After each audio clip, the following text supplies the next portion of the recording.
पातूर तालुक्याच्या एका गावातील मुलीचा विनयभंग प्रकरणी चांदणी पोलिसांनी 6 जानेवारी रोजी दाखल गुन्हे विरोधात 8 जानेवारी रोजी आलेगावातील सर्व जाती धर्मांचे हजारो महिला पुरुषांनी एकत्र येऊन माळी भवन ते छत्रपती शिवाजी महाराज चौक पर्यंत मूकमोर्चा आणि कळकळीत बंदी ठेवून सदर घटनेचा जाहीर निषेध करण्यात आला।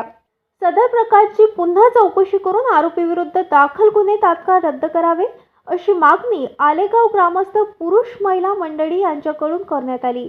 पातूर तालुक्यातील आलेगाव येथील व्यावसायिक अशोक जानकीराम काडदाते यांच्या विरुद्ध 6 जानेवारी रोजी अल्पवयीन मुलीच्या बयानानुसार चांदणी पोलिसांनी गुन्हे दाखल करून आरोपीस अटक करण्यात आली। सदर गुन्हा खोटा दाखल करण्यात आल्याचा आरोप गावकऱ्यांनी केला आहे। खोट्या दाखल गुन्हे विरोधात तीव्र मत व्यक्त करून पोलीस प्रशासनाने पुन्हा योग्य चौकशी करून गुन्हे तात्काळ रद्द करावे असे मत अनेक ज्येष्ठ आणि सामाजिक कार्यकर्त्यांनी आपल्या भाषणातून व्यक्त केले। तसेच चांदणी पोलीस स्टेशनचे ठाणेदार रवींद्र लांडे यांच्या उपस्थितीमध्ये सदर मोर्चा व कळकळीत बंदी शांततेत पार पडला। आम्ही दोघांना पण सामान दिलं। तिचं 210 सामान झालं, 500ची नोट होती, 290 मीच वापस दिली, मीच गंजल्यावर होती। तिचं बोलणं काहीच नाही, माझ्या पतीने पण काहीच बोलले नाही, काहीच नाही। ती पण काहीच काय बोलत ते जे घडलं ते बोलतो। पोलीस स्टेशन जाऊन बोलून आपण दुकानामध्ये अशोक आम्ही दोघांच सामान कोणी दिलं? आम्हीच दिलं, मीच दिलं, त्यांनी दिलं, मी दिलं।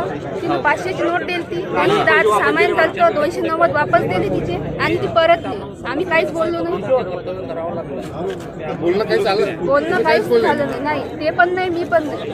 तिचा हिशोब केला, मीच पैसे वापस दिले। लहान मुलगी आहे, 14 वर्षाच्या मुलीने सांगितलं आहे की हात पकडलेला आहे म्हणून। हात पकडलं, मला अंगावर ओढलं, मी किराणा दुकानासाठी गेली, किराणा दुकानमध्ये प्रश्न विचारले, माझी जात विचारली, असा तिचा रिपोर्ट होता। त्यानंतर मी लोकांना सांगितलं की तुम्ही कोण आहे ते बघून या। त्यामुळे ते लोक आले, आमचे मी मीटिंगमध्ये होतो आणि ते आले, त्या यांना घेऊन पोलीस स्टेशनला आले। त्याच्यानंतर 6 ते 8 ते रिपोर्ट झाला, 7 वाजता दाखल। ती महिला ठाण्यात होती 10 वाजल्यापासून, 10 ते 10:30 11 वाजल्यापासून ती महिला ठाण्यात होती। 7 ते 8 घंटे आम्ही वेळ दिला, त्या गोष्टीची शहानिशा केली, परंतु ती महिला कुठली ऐकायला तयार नव्हती की माझा रिपोर्ट तुम्ही जसा तसा घ्या, मी जे सांगते ती गोष्ट खरी आहे। आणि महिलांचा अल्पवयीन महिला मुलीचा जर तू म्हणत असेल तर ती गोष्ट कायद्याद्वारे आम्हाला खरी मानावं लागते। आणि त्यामध्ये जर आम्ही त्यांना आणल्यामुळं ते पोलीस स्टेशनला होते, त्यामुळे अटक बी आम्हाला ते करायचं काम पडलं त्यांना।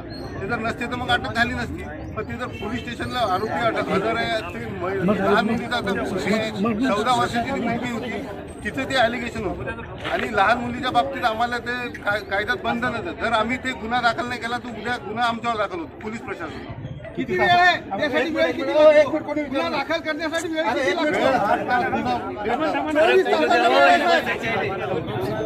24 तासाचा वेळ आहे। अडल्ट एखादी महिला जर अडल्ट आहे, समजा एखादी मारामारीची भांडणं आहे तर त्याच्यात 24 तास चालते, वयस्कर असेल।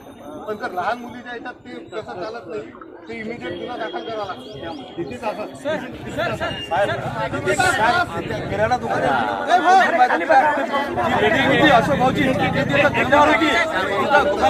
ताज्या बातम्या आणि घडामोडी बघण्यासाठी महाराष्ट्र मेल या चॅनलला लाईक आणि सबस्क्राईब नक्कीच करा।